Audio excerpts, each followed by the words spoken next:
안녕하세요. 준비한 만큼 든든해집니다. 현명한 보험 설계, 보험의 정석 진행의 김미정입니다. 살아가면서 뭐든지 마음먹은 대로만 된다면 얼마나 좋을까요? 하지만 막상 살다 보면 사람 일이라는 것이 내 마음대로 되지 않는 경우가 훨씬 더 많기 마련입니다. 특히 건강 또 불시에 닥치는 사고는 누구에게나 있을 수 있어서 내가 가진 지금의 행복을 잃지 않으려면 미리미리 대비하셔야 하는데요.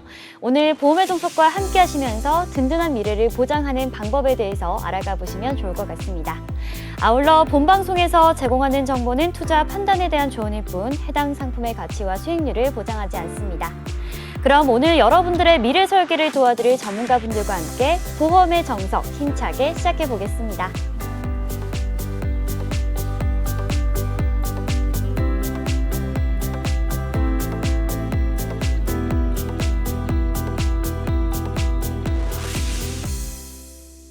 먼저 일부 도움 말씀 주실 전문가분 모셔보도록 하겠습니다. K탑 자산관리의 김경화 전문가님 나와 계십니다. 안녕하세요. 인사 말씀 부탁드릴게요.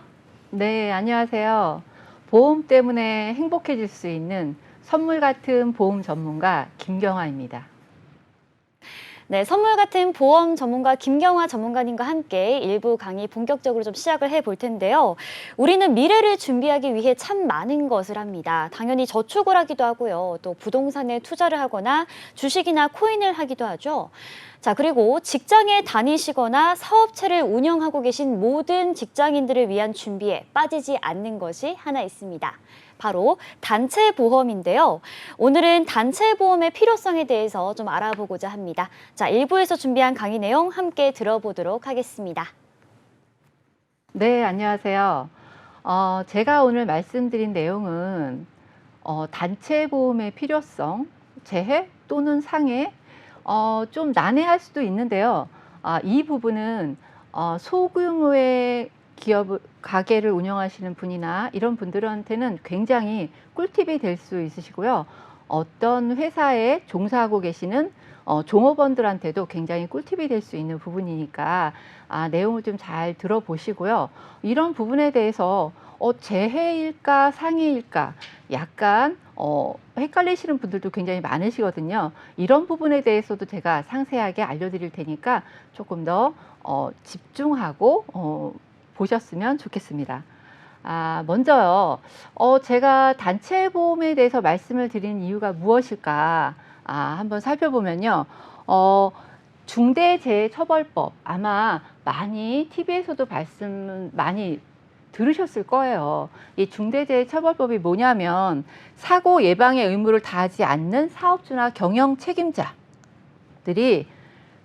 의무를 다하지 않아서 사고가 발생을 하면 1년 이상의 징역 혹은 10억 원 이상의 벌금을 내야 된다. 이런 게 중대재해처벌법인데요. 근데 중대재해처벌법을 제가 이 시점에서 왜 중요하게 말씀을 드리냐면 2024년 1월 27일부터는요.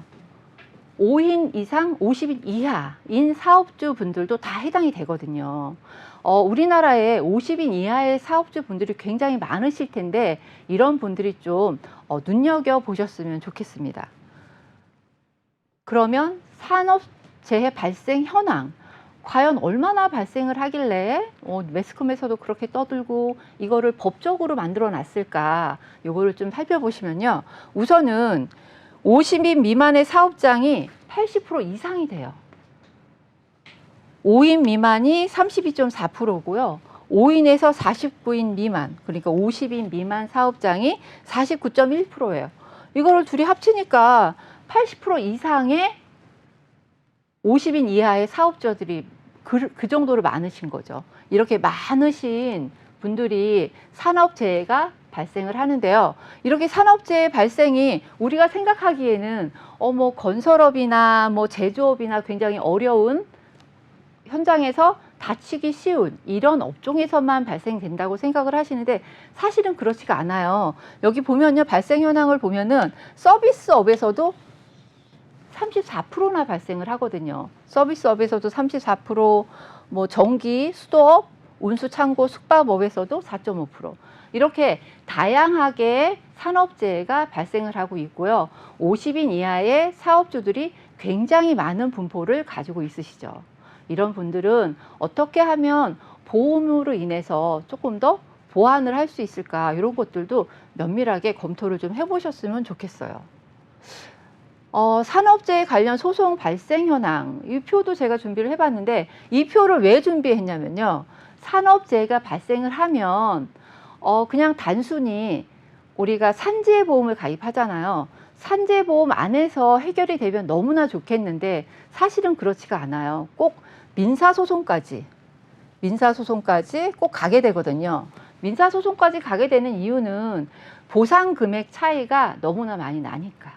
보상금액 차이가 무려 두세 배 이상의 보상금액이 차이가 나니까 산재보험만 가지고 해결할 수 없고 꼭 민사소송까지 넘어가게 되는 거죠. 이렇게 되면 우리 사업주분들은, 기업을 운영하시는 CEO분들이나 사업주분들은 굉장히 기업을 영위하기 어려운, 힘든 상황이 맞닥뜨릴 수도 있다. 이런 자료가 나와 있거든요.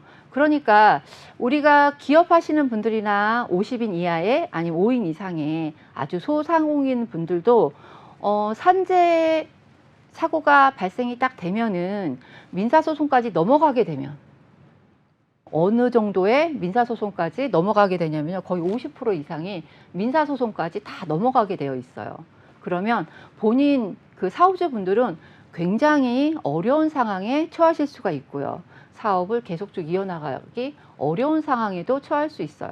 그러면 이거를 어떻게 보험으로 인해서 조금 더 보완할 수 있는지, 이런 부분을 말씀을 드릴 거예요. 우선은 산재사고 발생하면 사업주 부담금이 어느 정도 되는지 굉장히 중요하죠. 요걸 좀 2페이지에 제가 좀 설명을 자세하게 드릴 거거든요. 자세히 한번 봐주세요. 35세 남자, 월소득 250만 원 남자분이세요. 이분이 산재를 당하셨어요. 그러면 본인 과실은 기본적으로 100% 과실은 없잖아요. 회사 100% 과실은 없고요. 본인 과실, 부주의로 인한 과실이 굉장히 많기 때문에 본인 과실을 20%로 잡고 정년을 60세로 잡았을 때, 35세 되시는 남자분이에요. 정년 60세, 월소득 250만 원. 이분이 산재를 당하셨는데 민사소송까지 넘어가셨어요. 그러면 어떻게 되냐면 일일 수입 플러스 일실 퇴직금, 위자료까지 해가지고 산재를 당하셨는데 민사소송해서 나온 금액이 3억 6천. 3억 6천이란 돈을 기업주가 다치신 분한테 보상을 해드려야 되는 거죠. 그런데 우선 산재보험에 가입이 되어 있으니까 산재보험에서는 그럼 과연 얼마나 보상을 해주나 보면은, 산재보험에서 지급 금액은요, 유족 보상비하고 장의비까지 해가지고 약 1억 2천만 원 정도. 민사에서 나온 금액은 3억 6천이고 산재에서 해줄 수 있는 금액은 1억 2천이에요. 그러면 사업주가 부담하시는 금액은 2억 4천 정도 되는 거죠. 2억 4천을 사업주가 고스란히 물어놔야 되는 거예요. 굉장히 부담되는 금액이 아닐 수 없죠. 특히 중소기업 하시는 분들은, 5인 이상 50인 이하의 중소기업 하시는 분들은 이 금액이 적지 않은 금액일 겁니다. 또 하나 예시를 들어볼게요. 45세 남자예요. 월소득이 500만 원 정도 되고요. 이분도 본인 과실 20% 기본 잡고요. 정년을 60세라고 했을 때 이분은 민사소송에 들어가니까 배상해줘야 할 금액이 4억 6,700만 원. 4억 6,700만 원 정도를 배상을 해줘야 돼요. 그러면 산재에서는 얼마 정도 나오냐면요, 2억 3,200만 원 정도 나오죠. 한 50% 정도는 산재에서 나와요. 하지만 기업주 부담은 아직도 2억 3,500만 원이라는 기업주 부담이 발생을 하는 거죠. 그러면 이 2억 이상의 자금을 어디에서 융통을 해야 될까요? 굉장히 어려운 부분이거든요. 이런 부분을 보험에서 도움을 좀 받으셨으면 좋겠다 해서 제가 오늘 단체보험에 대한 말씀을 드리는 거거든요. 그러면 단체보험, 기본적으로 제가 정말 너무 쉽게 딱 봐도 이래서 단체보험을 가입해야 되는구나 라는 걸 딱 봐도 알 수 있게 그래프로 풀어봤어요. 단체보험 가입 전이에요. 아까 얼마였죠? 보상해줄 금액? 위에 35세 남자분 한 3억 6천 정도 됐죠. 3억 6천을 산재에서 1억 2천 나오고요. 나머지 2억 4천은 기업주가 부담을 해야 되는 거죠. 그런데 단체보험에 가입을 했다. 그러면 어떻게 되냐면요. 산재 보장에서 1억 2천 나오죠. 보험사에서 사망하면 상해 사망을 하면 재해 사망을 하면 2억의 사망보험을 가입했다. 정액으로. 그러면 2억은 보험사에서 부담을 해요. 나머지 기업주 부담은 4천만 있으면 되는 거잖아요. 4천. 0.4로 해야 되나? 네. 4천. 굉장히 저렴한 금액으로 저렴하라고 말하기에는 조금 이게 사망보장인데 보장을 해줘야 되는 건데 이렇게 말씀드리기엔 조금 죄송스럽지만 어쨌든 기업주분들한테 크게 부담되지 않는 금액으로 모든 걸 다 해결할 수 있지 않을까. 그래서 단체보험의 중요성을 제가 말씀을 드리는 거예요. 어때요?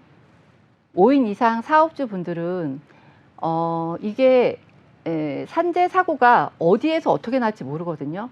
우리는 힘든 일이 아니야. 제조업이 아니야. 우리는 뭐 건물을 짓거나 이런 토목하는 이런 제조업이 아니야. 우리는 그냥 서비스직이야. 하지만 이 서비스직에서도 배달하다가 사고가 날 수도 있으시고요. 주방에서 음식을 하다 사고가 나실 수도 있거든요. 어떤 사고가 어떻게 날지 모르고요. 그리고 산재보험의 범위가 굉장히 넓어졌어요. 옛날에는 산재보험 범위가 일하는 작업 시간 안에서만 사고가 나야 산재보험에 적용이 됐었는데요. 지금은 그렇지가 않거든요. 출퇴근길에서 사고가 나도 이건 다 산재보험에 처리가 되거든요. 다 회사를 출근하기 위해서, 회사에 가서 일을 하기 위해서 출근을 하는 거라 다 포함이 된다. 굉장히 광범위하게 포함을 다 시키고 있기 때문에 주의 깊게 좀 살펴보셔야 돼요. 그러면 산재보험과 단체보험, 제가 지금 여태까지 말씀드리는 거는 기본적으로 산재보험에 대한 가입은 거의 다 하셨을 거예요. 왜냐하면 산재보험은 강제 적용, 강제적으로 들 수밖에 없는 5인 이상 되시는 분들은 강제적으로 들 수밖에 없는 보험이기 때문에 산재보험은 거의 다 가입을 하셨을 거고요. 그 다음에 보상 한도도 산재보험법상 재보상금, 굉장히 아까 말씀드렸다시피 민사로 소송이 넘어가면 한 3분의 1밖에 보장이 안 되는 부분이죠. 거의 원하는 만큼 보상이 안 나오니까 이런 보상금도 작다. 이런 부분도 있고요. 그다음에 보험 기간 중 이런 사고 보험료 상환. 그다음에 요거는 산재보험은 100% 다 소멸성이거든요. 그래서 비용 처리는 받으시지만 어쨌든 100% 다 소멸된다. 이런 부분도 알고 계셔야 되고요. 근데 단체보험의 차이점이 있어요. 단체보험은 어떠냐면요. 단체보험은 임의로 가입을 해야 돼요. 우리가 운전하면 운전자 보험은 임의로 가입하시죠. 자동차 보험은 꼭 가입을 해야 되는 거죠. 안 내면 벌금을 내니까. 이것도 마찬가지예요. 운전자 보험과 마찬가지로 단체보험은 가입을 하시는 분들도 있고 안 하시는 분들도 있고 기업주의 재량에 의한 것이지만 5인 이상 모든 사업장이 가입할 수 있다. 이 단체보험의 적용 범위는 굉장히 넓어요. 우리가 알고 있는 산재보험과 적용 범위가 굉장히 다르죠. 교통, 일반, 상해, 재해 포함 어느 시간대에 사고가 나도 회사가 아닌 다른 어느 곳에서 사고가 나도 다 보상이 이루어지는 거죠. 365일 24시간 보장이 되고요. 여러 가지 사망뿐만이 아니고 상해 쪽 아니면은 질병 쪽도 다 같이 다양하게 설계를 만들어서 같이 직원들, 종업원들을 보장을 다양하게 만들어 드릴 수 있고요. 그다음에 나이와 급여에 상관없이 보험료도 굉장히 저렴하게 우리가 그 직원들 복지를 위해서 충분히 준비를 해드릴 수 있고요. 또 하나 중요한 게 요거는 소멸성이라기보다는 납입한 금액에 어떻게 설계를 하느냐에 따라 좀 내용이 좀 다르긴 하지만 내가 납입한 보험료를 비용 처리되는 것만큼 비용 처리를 받고요. 나머지는 환급받을 수 있는 50% 이상 환급되거나 70% 이상 환급되거나, 그래서 나중에는 목적 자금으로도 사용할 수 있는, 사업을 영위하시다 보면은 어느 정도의 목돈이 필요할 순간이 있으시잖아요. 그럴 때 충분히 활용할 수 있을 만큼 그렇게 가입하실 수도 있고요. 다양한 방법으로 단체 보험을 활용할 수가 있습니다.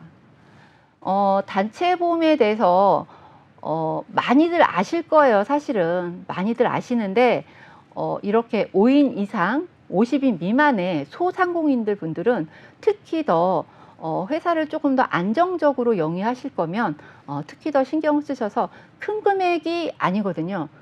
적절한 금액을 맞춤하셔가지고 준비를 해가시면은 훨씬 더 사업하는데 안정적으로, 조금 더 안정적으로, 아니면 종업원들도 굉장히 안정적인 마음을 갖고 직장에 열심히 근무를 하지 않을까, 이런 생각을 하죠.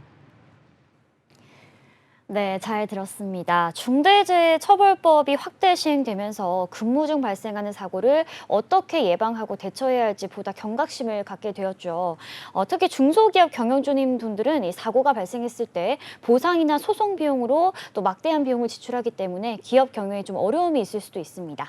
이러한 상황 속에서 우리가 보험 가입의 필요성을 좀 절실하게 느끼게 되는데요.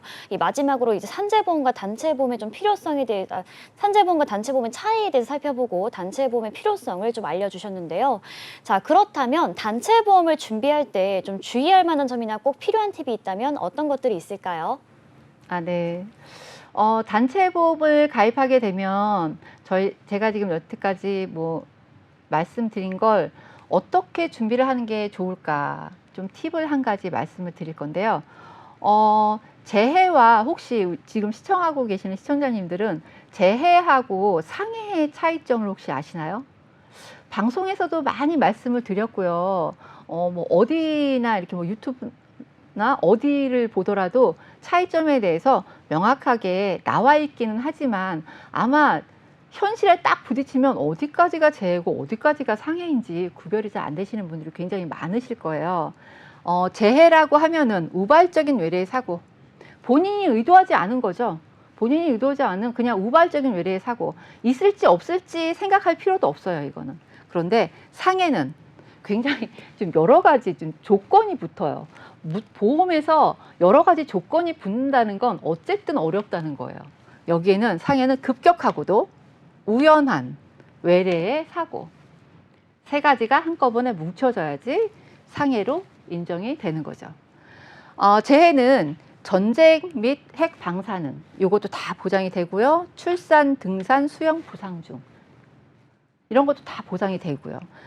타살, 돌연사, 의료사, 지진, 태풍 등 천재지변도 다 보장이 되는데, 이렇게 보장이 되는데 안 되는 부분만 제가 표시를 한 거예요. 이거 이외에 나머지는요, 다 상해도 보장이 돼요, 재해랑 같이. 그런데 안 되는 부분만 제가 체크를 해 놓은 거거든요. 제 상해에서 안 되는 건 전쟁,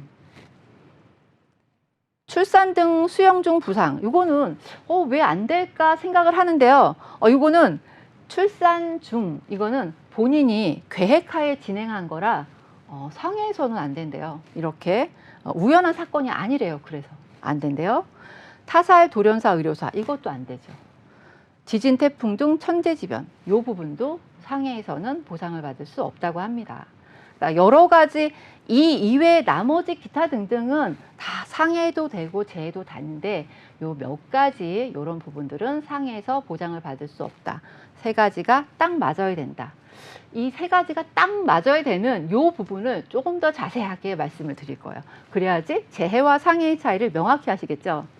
상해에서 보면은 급격성, 예측 불능의 사고가 갑자기 또는 비교적 단시간 내에 발생하는 경우를 의미한다. 예측 불능의 사고가 갑자기, 비교적 단시간 내에 발생을 해야 된대요. 글씨를 제가 이렇게 쭉 읽으면서도, 써있는 글씨를 읽으면서도 이거 과연 100% 내가 다 이해를 하고 있는 게 맞는가 싶을 때도 있어요. 급격성, 그 다음에 우연성, 사고가 계약자나 피보험자가 전혀 예상할 수 없었던 원인에 의해서 발생을 해야 된대요. 우연성. 또 하나, 외래성. 보험사고의 원인에서부터 결과에 이르기까지 어떤 외부적 요인에 의해서 신체가 다쳐야 되는 거죠. 이래서 외래성. 이 모든 세 가지 요건이 모두 충족이 되어야지 상해 사고로 인정을 받는 거죠. 되게 막 비슷비슷하죠. 급격성, 우연성 되게 비슷하긴 한데 어딘지 모르게 살짝 다른 부분이 있어요. 이 세 가지의 모든 조건이 다 충족돼야지 상해가 되는 거죠. 이 되게 복잡하죠. 그러니까 재해로 해야 되지 않을까라는 생각을 해봅니다. 단체보험의 선택의 기준을 지금 말씀드릴 건데요. 우리가 사망을 하게 되는 원인을 명확하게 본다면요. 일반 사망, 모든 사망이에요. 그냥 사람이 한번 태어나서 사망을 해. 그러면 모든 일반 사망. 그 다음에 질병으로 꼭 죽어야 돼요. 질병으로 죽으면 질병 사망. 그 다음에 재해로 사망을 하면 재해 사망, 상해로 사망을 해야 상해 사망. 범위가 좀 넓은 부분이 어딘가요? 재해 사망이겠죠. 그러면 우리가 단체 보험을 가입할 때는 어떤 곳을 선택을 해야 될까요? 보험사별 보장 범위를 말씀드릴 거예요. 제가 뭐 이렇게 편가르기 하는 건 아닌데요. 그냥 보험사의 고유의 특성이 있는 거예요. 고유의 권한이 있는 거예요. 그 부분을 알고 가시라는 거죠. 생명보험사에서는 말하는 사망은 일반 사망이고요. 생명보험사에서 말하는 재해 사망인 거고요. 손해보험사에서는 상해 사망인 거고요. 손해보험사에서는 질병 사망인 거예요. 그러면 어떤 보험사를 어떻게 선택해서 어떻게 설계를 받을 건지 어느 정도의 답은 나오는 거죠. 단체 보험의 마무리를 제가 할 건데요. 단체 보험의 장점을 한 번 더 말씀을 드릴 거예요. 단체 보험은 노무 리스크도 해지할 수 있고요. 상해 리스크도 해지할 수 있고요. 자금 리스크도 해지할 수 있습니다. 법인 사업자 같은 경우는요. 절세 효과도 받으실 수 있죠. 가입을 한번 해놓으면 직원분들도 굉장히 만족해 하실 거고요. 사업주분들도 굉장히 마음이 안정되실 겁니다. 제가 아까 보여드렸다시피 단체 보험을 가입한 이전과 이후에 기업주들이 부담하는 부담금에 대해서 말씀드렸잖아요. 이런 부담금을 최소화시킬 수 있는 단체 보험 한 번 더 눈여겨 챙겨보시고 필요하실 분들이 많이 계실 텐데 꼭 준비하셨으면 어떨까 이런 바람으로 오늘 준비를 해봤습니다. 네, 단체 보험을 선택하는 기준과 보험사별 보장 범위를 좀 살펴봤고요. 단체 보험을 가입하게 됐을 때 이 근로자의 근로계약과 관련한 민사소송으로부터 도움이 되는 것은 물론이고요. 그리고 산재 발생 시 발생하는 막대한 소요자금 조달도 가능합니다. 그리고 추가적으로 이 종업원 퇴직금 활용 등 퇴직 재원 마련에 도움이 됨으로써 절세 효과까지 누려볼 수 있다고 하니까요. 방금 소개해주신 단체 보험 꼼꼼하게 따져보시고 가입에 도움이 되셨으면 좋겠습니다. 자, 일부 도움 말씀 주신 김경화 전문가님은 여기서 보내드리고요. 잠시 후 2부에서는 여러분들이 꼭 챙겨야 하는 필수 보장에 대해서 소개해드리는 시간 준비했습니다. 2부 도와주실 전문가분들 화면으로 소개해드리겠습니다.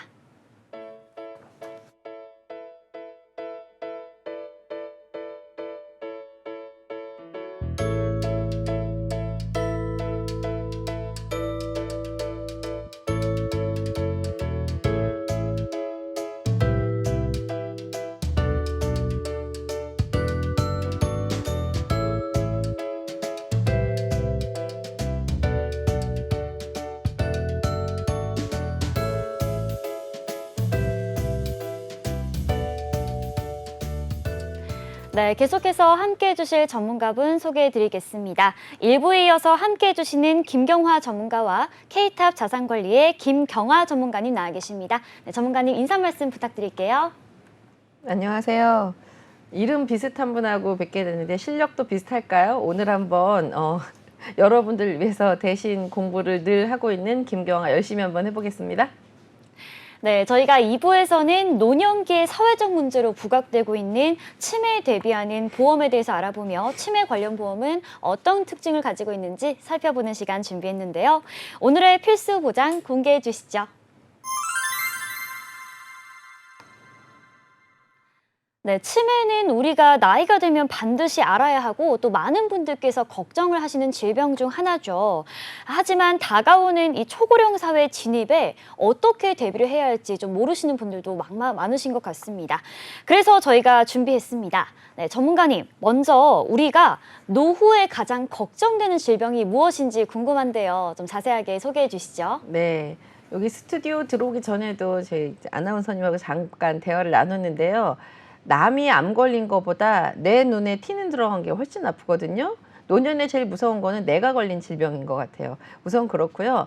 그리고 이제 주변에 저희 뭐 부모님들, 주변 분들 이렇게 뵈면 암 걸리신 분, 친구들도 그렇고 저희가 뭐 준비도 하고 이러긴 하는데 가장 안타까운 거는 치매라는 생각이 점점 드는 게 왜 그러냐면요. 치매가 진행되신 분은 잘 몰라요. 그런데 치매가 진행되시는 분들 때문에 어느 분이 가장 힘들어지냐면 그분께서 가장 사랑하는 분들이 이 치매 환자는 행복한데 그 주변에 있는 남편이라든지 내가 가장 혼신의 힘을 다해서 키웠던 자녀 이런 사람들이 너무너무 힘들어지기 때문에 그래서 치매가 가장 안타까운 질병이라고 생각이 됩니다. 네, 한국 화이자 제약에서 대한민국 남녀 1000명을 대상으로 실시한 설문조사 결과를 좀 살펴보면요. 뭐 암이나 심혈관 질환에도 또 많은 걱정을 하시지만 가장 걱정이 되는 질병으로 1위를 바로 치매를 꼽으셨는데요. 아무래도 좀 치매에 걸리게 되면 나 자신을 잃어버리게 된다는 그런 상실감 때문에 좀 많은 분들께서 걱정을 하시는 게 아닐까라는 그런 생각이 듭니다. 자, 그렇다면 이 치매와 관련한 좀 통계치도 한번 소개해 주실 수 있을까요? 네. 먼저 막 숫자가 나오면은 저희 재미없어지잖아요. 그래서 이제 그래프로 제가 보여드릴 건데요. 우선 제가 치매를 초창기에 공부할 때만 해도 우리나라 치매 인구가 뭐 제주 인구보다 능가하나 뭐 이런 얘기가 나왔는데 그 속도가 엄청 빨라졌고요. 지금 보시는 표 중에 그래프를 막 열심히 다 설명드릴 거는 아닌데 왼쪽 그래프하고 오른쪽 그래프 두 개 중에 파란색이 늘어나는 속도를 보시면 될 것 같아요. 우선 고령화가 빨라지고 있다, 초고령화다 이 단어 구분을 정확하게 하지 못하지만 어쨌든 우리나라 아기는 많이 줄어들고 어르신 인구가 많이 늘어난다는 거는 우리나라 모르시는 분들 없잖아요. 일본과 외국과 비교를 한 건데요. 그 파란색이 늘어나는 속도를 보면 한쪽 그래프하고 다른 그래프는 파란색이 조금이었다가 늘어나는 거 혹은 이 파란색이 훨씬 더 많이 늘어나는 거 이걸 보시면 되는데요. 전체 비중 중에 속도가 그렇게 빨라진다는 거는 우리나라 자체에서 옛날에는 동네 어르신이 한 분이 치매 걸리면은 동네 마을 사람들이 다 알았거든요. 평균 수명이 너무 짧다 보니까 이미 일찍 돌아가셨고 근데 요즘은 평균 수명이 길어지다 보니 그 주변에서 어르신들 중에 치매, 어디 시설, 재가 이런 것들 너무 흔하게 보실 건데요. 중요한 거는 우리나라가 속도가 그만큼 빨라졌다. 이거 보여드리려고 이 표를 준비를 했습니다. 네, 자료를 보니까 좀 매우 놀라운데요. 사실 가까운 이웃나라 우리 일본에 대해서 다들 흔히 노인 인구가 많다는 소식을 좀 들어보셨을 것 같습니다. 하지만 우리나라를 좀 보면 고령화 속도가 굉장히 일본보다도 빨라지고 있는 것을 좀 체감을 할 수가 있는데요. 자, 대한민국이 고령화 사회를 넘어서 초고령화 사회에 진입했다는 소식들 많이 들어보셨을 것 같습니다. 그렇다면 자연스럽게 치매 인구도 좀 증가를 할 것이라는 예상이 되는데 이 부분 좀 자세하게 설명해 주시죠. 네. 요 인구가 어떻게 늘어나냐에 대해서는 제가 두 가지 표를 준비를 했는데 우선 첫 번째 표에서는요. 그냥 숫자를 말씀드리려고 해요. 2020년 이미 지났고요. 한 4년, 5년만 있으면 대통령 선거 한 번 더 하면 곧 도래될 2030년에는요. 우리나라 치매 인구가 136만 명 정도 예측이 된다고 통계 자료가 있고요. 2040년에는 217만 명 한 도시가 100만 명이라는 대도시를 보면은 이 두 개 정도의 도시가 우리나라의 치매 인구라는 거죠. 2050년에는요, 급기야 300만 명이 넘는다고 합니다. 그러면 이 숫자가 저희가 막 100만 명, 200만 명을 세어본 적이 없기 때문에 감이 잘 안 오시죠. 지금 내 손 안에 들어있는 휴대폰 속에서 지금 시청하고 계시는 분들의 그 도시의 인구수를 한번 조회를 해보세요. 그러면 우리 시에 살고 있는 인구 수 대비해서 300만 명이 얼마나 많은 인구인지 알 수 있을 것 같습니다. 네, 놀랍습니다. 뭐 10년, 20년 뒤에는 정말 웬만한 광역시의 인구를 훌쩍 넘어서는 치매 인구가 좀 예상이 되지 않을까라고 말씀해 주셨는데 좀 추가적으로 다른 자료를 통해서도 좀 소개를 해 주시죠. 네, 두 번째도 똑같은 표가 보일 텐데요. 이번에는요, 전체 65세 이상 어르신 중에 그 중에서 치매 인구가 차지하는 거를 지금 그래프를 보시면은요, 예전에는 뭐 이렇게 그 범위가 작잖아요. 그런데 점점 시간이 흘러서 2050년에 우리나라의 65세 어르신들 중에서 300만 명이 넘는다는 이 그래프를 보여드리는 거고요. 이게 이제 이 자료를 준비를 하다가 이것저것 제가 보는데 그 일본 사례가 눈에 너무 많이 들어왔는데요. 지금부터 700년 뒤를 예측을 한 재미난 일본 교수님께서 내놓은 연구 결과가 있어요. 지금부터 700년 뒤면은 2720년이잖아요. 일본에 700년이 흘렀을 때 15세 미만 어린이가 대체 몇 명이나 있을까? 이걸 통계적으로 그 자료를 제출하신 교수님이 계신데 아나운서님 혹시 700년 뒤에 일본에 15세 미만 어린이가 몇 명이나 있을까요? 아, 700년 뒤면 사실 감이 좀 상상이 안 가긴 하는데 조심스럽게 이제 일본도 만만치 않은 고령화 사회다 보니까 네. 거의 그 정도면 15세 미만 인구가 뭐 없지 않을까요? 아니 너무 정답에 가까운 말씀을 아, 하셔가지고 그런가요? 예, 네. 저도 놀랐는데요. 그 대학 교수님 발표하시기를 딱 단 한 명, 일본에 15세 미만 어린이가 딱 단 한 명 남는다고 합니다. 지금처럼 이런 한 명이 남는다는 전제는요, 일본 출산율이 1.26명이거든요. 한 여성이 1.26명을 낳았을 때 700년 뒤가 되면은 15세 미만이 딱 한 명이 남는데요. 근데 우리나라 한번 볼까요? 지금 현재 출산율이 우리나라가 0.68명입니다. 그러면 우리나라는 700년은 고사하고 한 300년 얼마가 될지 모르겠지만 15세 미만 어린이가 딱 한 명 남는 시기가 일본보다 훨씬 더 빠른 속도로 온다는 거죠. 이거는 이제 어린이 문제도 중요한데 이미 광고 많이 보셨을 텐데요. 지하철 광고에 보면은 원래 어르신 좌석이 3분 좌석, 7명 좌석이 청장년층 이런데 이미 바뀌어서 어린이들이 3명 좌석으로 가고 65세 이상 어르신이 7좌석 이런 광고 너무 많이 보셨잖아요. 이게 결국은 전 정권에서도 치매가 국가가 대비해야 될 치매와의 전쟁 시기를 선포한 것처럼요. 국가에다가만 미루실 건가요? 아니면 우리 모두가 65세 이후에 서로 못 알아보는 시기에 한 명밖에 남지 않는 15세 어린이들에게 우리의 미래를 준비를 해야 될까요? 이것 때문에 지금 그래프에서는 전체 65세 이상 어르신 중에 비율도 중요하지만 출산율이 낮아지고 지금 이렇게 우리의 미래를 누구에게 부탁을 해야 될까 이런 굉장히 중요한 시점에 와 있다는 걸 보여드리려고 같은 도표를 2개를 다른 내용으로 보여드렸습니다. 네, 정말 놀랐습니다. 일본을 좀 살펴봤을 때 700년 뒤에 15세 미만 어린이가 한 명 남아 있다라고 말씀해 주셨는데 우리나라 같은 경우에는 저출산이나 고령화 속도가 일본보다도 어떻게 보면 훨씬 더 빨라지고 있는 상황이죠. 그런 상황에서는 정말 100년, 200년 뒤의 미래를 장담할 수 없는 그런 상황이 왔다라는 그런 생각도 드는데요. 자, 그렇다면 우리가 앞으로 이제 미래를 젊은 층에게 좀 맡기기보다는 우리 스스로 좀 준비를 해야 될 것 같다라는 생각이 드는데 치매 진단을 받았을 경우에 들어가는 비용이 좀 구체적으로 어떻게 되는지 설명해 주시죠. 아, 이게 삶의 질마다 치매에 들어가는 이 병원비 혹은 돌봐드리는 비용이 천차만별인데요. 예를 들면 그 우리나라가 굉장히 넓잖아요. 엊그저께만 해도 막 강원도에서는 눈이 오고 여기선 반팔을 입고 이러는데 각 시도마다 평균 수명도 굉장히 다릅니다. 그리고 치매가 걸렸을 때 비용하는 비용도 너무 다르죠. 그래서 제가 이제 자료를 하나 준비를 했는데요. 이 자료에서 시사하는 거는 들어가는 비용이 평균치라는 거는 여러 사람들이 쓰는 돈을 모아서 중앙값을 만든 거기 때문에 내 경우가 딱 중앙값이다 이렇게 보긴 참 어렵습니다. 집안에 경제적인 여유가 있으면 어떻게 해서라도 질 좋은 치매 봉양을 해드릴 수 있을 것 같고요. 생계 영향이 너무 심하다 그러면 이제 어려울 수 있겠죠. 그런데 다만 이 그래프에서 휠체어 타고 계신 할머니 옆에 있는 그래프를 보면요. 만약에 치매 상태가 계속 진행이 된다. 누구에게 의지를 하게 할 것이냐 아직까지도 가족에게 의지한다는 말이 나온다는 거예요. 여러분들, 저도 쉽게 대답하기 어려운데요. 저희 어머니, 아버지께서 만약에 치매가 걸렸는데 제가 생업을 다 포기하고 어머니, 아버지 옆에서 식사해드리고 화장실 봐드리고 뭐 이동, 이거 만만치 않거든요. 그래서 이제 중요한 거는 이 전체 그림 중에서 아직까지도 우리는 준비가 제대로 안 되어 있을 때 내가 가장 사랑하는 가족을 1순위에 둔다는 거, 이거 굉장히 중요한 시점이라 요거 그래프 준비해서 보여드렸습니다. 네, 어디까지나 평균치이긴 하지만 치매 환자에게 들어가는 1인당 연간 진료비가 360만 원이 훌쩍 넘는 것을 확인할 수가 있고요. 만약에 치매에 걸렸을 때 이제 가족에게 나를 좀 맡기겠다는 부분들이 상당수를 차지했는데 사실 이런 경우는 나 자신은 물론이고 우리 가족들에게도 좀 굉장히 힘든 상황이 되겠죠.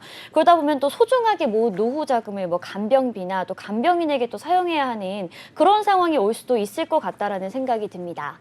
자, 이러한 부분 이외에도 치매 환자 1인당 그럼 연간 기준으로 관리되는 비용은 좀 어느 정도 되는지도 궁금한데요. 네.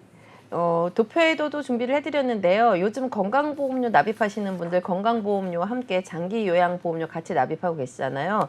그런 거 보면 우리나라가 사회복지 제도가 이 병원이나 의료에 대해서는 굉장히 좋은 것 같습니다. 어쨌든 전체 중에 간병비 그리고 뭐 요양보험에서 하는 거 기타 등등 그리고 뭐 간접비용 이런 거 다 빼고 지금 보여드리는 건데요. 어디까지나 이 통계 자료에 나와 있는 것들은 집계가 가능한 비용들을 한 건데 퉁쳐서 전체적으로 보면 어쨌든 몇 년 전에 1,800만 원 정도 하던 것이 지금 2천만 원 정도라고 하는데요.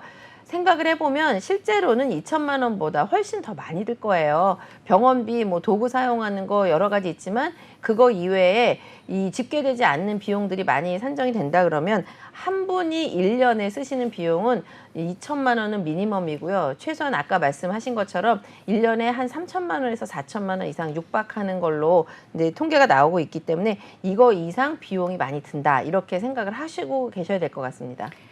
네, 잘 들었습니다. 2020년 기준으로 치매 환자 1인당 연간 관리 비용이 2천만 원이 훌쩍 넘는데요. 하지만 이것은 이 통계상으로만 잡힌 수치일 뿐, 또 이외에 들어가는 부대 비용들을 포함하면 더더욱 많은 비용이 들 것이다라고 예상을 좀 할 수가 있겠습니다. 네, 그렇다면 간병이나 치매보험 가입률은 좀 어느 정도 되는지도 궁금한데요. 이 부분도 소개해 주시죠. 맞습니다. 보험이 우리나라가 역사가 꽤 길거든요. 전쟁 끝나고 나서 우리나라에 보험이라는 제도가 도입이 됐고 옛날을 생각하면 80년대, 90년대에 암보험을 얘기를 하면 재수없어 이랬어요. 암 걸리라고? 그리고 2000년대 초반에는 종신보험에 대한 거부감이 있었습니다. 지금 치매보험이 마찬가지인데요. 나더러 치매 걸리라고? 아니지요. 치매가 내 의지와는 상관없이 자연스럽게 노화 과정에 있는 거기 때문에 지금은 암보험이 우리나라의 국민보험이 됐잖아요. 암보험 하나 없는 사람 없죠? 암보험이 얼마나 많냐? 암테크가 얼마나 하냐? 이게 문제인데요. 치매보험도 통계 자료를 한번 보시면은요. 50대는 24% 정도 가입을 하셨고요. 60대 27%, 70대로 올라오면 19%, 80대는 이제 좀 떨어지죠. 그래서 65세 이상 어르신 전체를 평균을 내면은 17% 정도 어르신들께서 치매보험이 가입이 되어 있다고 하는데요.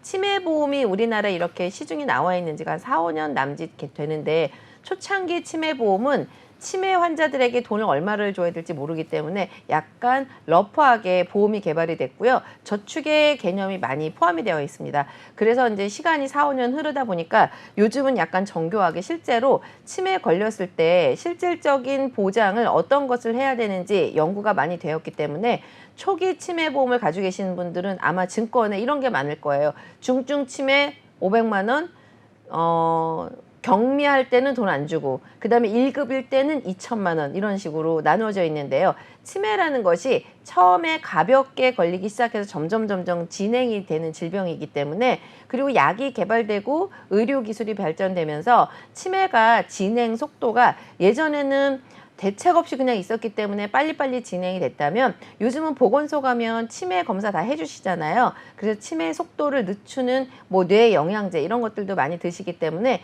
일단은 치매 발병 환자는 많이 늘어나지만 경증이나 중증으로 빨리 진행되는 속도는 현저히 낮아지고 있습니다. 여기서 차가 나실 거는요. 내가 가지고 있는 치매보험 중에 중증일 때 받을 수 있는 보험은 못 받을 확률이 굉장히 높다는 거죠. 그래서 치매 보험을 다시 한번 점검을 하실 때 경미하거나 혹은 초창기 때 다른 사람, 가족들에게 손 벌리지 않고 경증이나 집에 있어도 보장을 받을 수 있는 이런 보험들로 꾸미셔야지 제대로 된 치매 보험이 될 것 같습니다. 네, 간병 치매보험 가입률 통계를 좀 확인해 봤습니다. 미리 좀 치매보험에 가입하셔서 스스로 노년기를 좀 든든하게 준비하셨으면 하는 바람인데요. 자, 그렇다면 보험료 산정 기준으로 어느 정도 되는지도 설명해 주시죠. 네. 우선 어떤 보험이든지 처음에 개발되다가 점점 사람들이 보험금을 타기 시작하면 그것을 반영해서 실제적인 보험료가 만들어지는데요. 아직까지는 우리나라 치매 보험이 그냥 통계로만 가지고 보험료를 만들었지 치매 보험금이 본격적으로 나가지 않았거든요. 이거는 아직은 치매 보험이 우리가 가입하기에 되게 유리하다는 거예요. 그래서 이제 표를 보여드릴 건데요. 요즘은 치매 보험을 막 너무 무겁게 이렇게 만들지 않고요. 보험회사에서도 굉장히 아주 영민하게 보험 상품을 만드는 것 같습니다. 한 달에 10만 원짜리 저축이라고 생각을 하고 그냥 10년만 내는 거예요. 그런데 중요한 보장 내용은 재가라는 용어가 보이실 텐데요. 조그맣게 써있긴 하지만 이 재가는 치매에 걸려서 아직 시설까지 가기엔 너무 경미하고 그렇다고 집에 혼자 두시기에는 너무 좀 불안하고 이런 경증인 그 장기요양 등급으로 치자면 5급 정도를 말씀을 드리는 거고요. 치매라고 했을 때 경미한 아주 경증 가벼운 치매 걸렸을 때 집에서 머무신다. 이게 이제 재가인데요. 재가일 때 50만 원이 나오도록 설계가 되어 있어서 그냥 보험료는 10만 원씩 10년을 내고요. 만약에 내가 경증으로 진단을 받으면 50만 원씩 생활비를 매달 연금처럼 받으시는 건데 이 금액이 점점 늘어나서 시간이 지나면 70 한 몇만 원 나오도록 이렇게가 설계가 되어 있는 치매보험을 가지고 계신다면 장기요양 등급 신청해서 요양보호사님이 집에로 오시면 국가에서 일부를 해주고 가족들이 내야 하는 돈이 있거든요. 그래서 한 50만 원 정도, 물론 100만 원 설계하면 좋지만 돈을 많이 내야 되니까 보험료를 좀 저렴하게 하는 게 좋을 것 같고요. 구성을 제가 샘플로 해본 건데요. 10년 동안 10만 원을 내고 나이가 한 10년 흘렀을 때 내가 좀 건망증이 있고 난 치매가 걱정이 된다. 그러면 이걸 그냥 두셔야죠. 근데 10년 지났는데 나 너무 똑똑한 것 같고 치매 절대 안 올 것 같아. 그러면 표에 보시는 것처럼 112% 약간 저축의 개념으로 내가 낸 돈보다 12% 조금 돈을 더 받아서 적금으로 받으시는 거예요. 어떨지 모르는 거잖아요. 2070년이 되면 65세 이상 어르신들 중에 40%가 치매에 걸린다고 하는데 내가 40%에 걸릴지 60%에 포함돼서 정상일지 모르는 거잖아요. 그렇지만 만약에 치매가 진행이 된다면 가족들한테 짐대기보다는요 10만 원짜리 치매보험 하나를 이제 하셔서 한 10년 정도 적금이라고 하셨다가 치매가 걱정이 되면 쭉 두셔서 90세까지 생활비를 받으시고 만약에 그럴 일이 없을 것 같다. 그러면 12% 이상 조금 더 돈을 불려서 저축이라고 생각하시고 적금 이제 치매 적금인 거죠. 이런 형태의 치매 보험이 요즘 나와 있는 것들 중에 제가 여러 가지를 검색을 해봤는데 지금 상황에서는 요런 정도의 형태의 치매 보험이 가장 적합할 것 같아서 이렇게 예시로 하나 만들어봤습니다. 네, 잘 들었습니다. 점점 고령자 비율이 늘고 또 고령화 사회가 가속화되고 있는 가운데 부모님 그리고 나 자신을 걱정하시는 분들 참 많으실 것 같은데요. 노인이라고 해서 다가올 미래에 대비하지 않을 이유는 없습니다. 100세 시대라고 불리는 요즘 같은 시대에는 이렇게 노년기를 대비하는 것도 중요하니까요. 오늘 소개해드린 치매보험 꼼꼼하고 유심히 잘 살피셔서 만족스럽게 가입해 보시면 좋을 것 같습니다. 자, 그럼 계속해서 이번에는 평소에 여러분들이 헷갈리셨던 보험과 관련된 궁금증을 해결해드리는 시간 가져보도록 하겠습니다.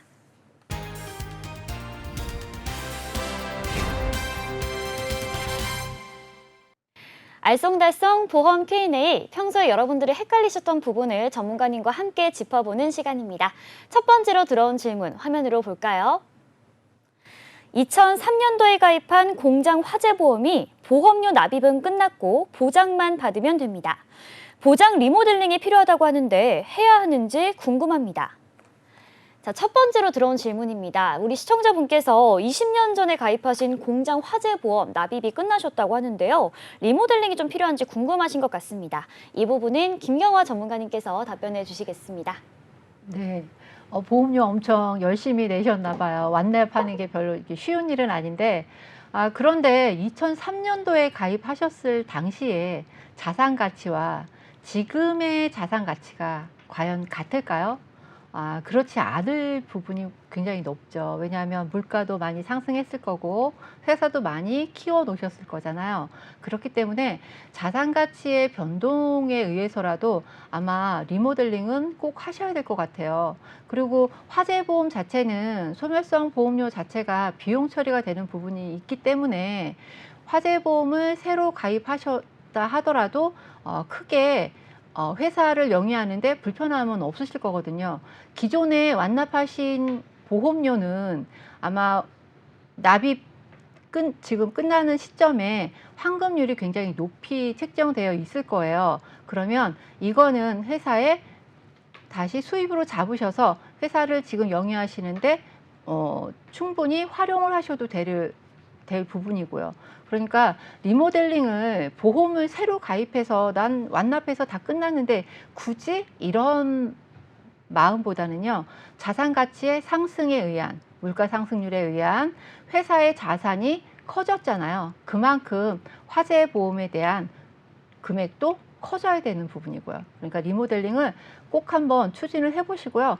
이게 리모델링 하셨다고 해서 손해가 나는 부분이 아니고 비용 발생도 되고 나중에 또다시 목돈으로 만들어서 회사에 크게 자금으로 활용할 수 있는 부분이 되니까요.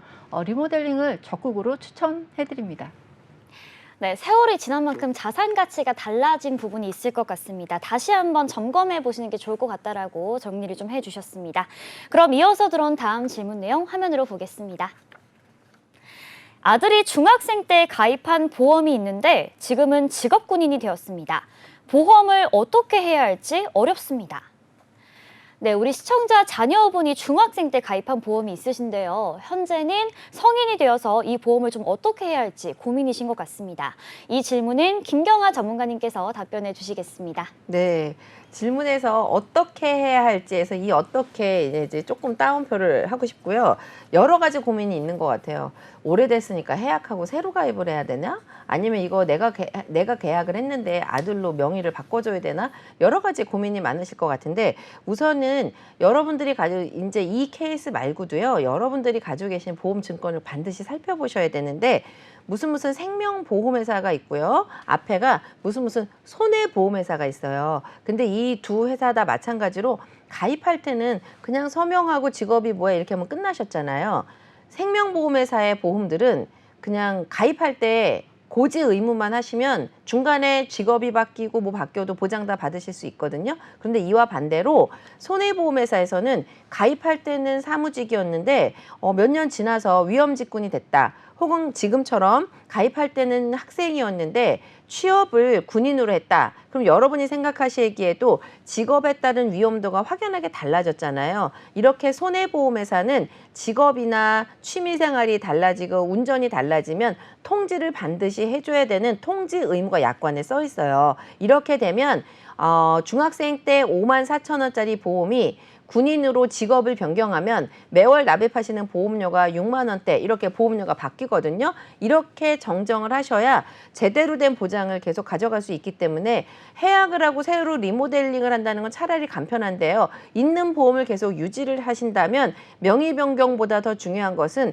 직업이나 취미 같은 것들 운전 여부를 반드시 통지를 하셔서 나중에라도 옛날에 가입한 거 괜히 통지 안 했다고 보장 못 받는다 뭐 제대로 된 보험금 못 받는다 이러면 안 되시잖아요.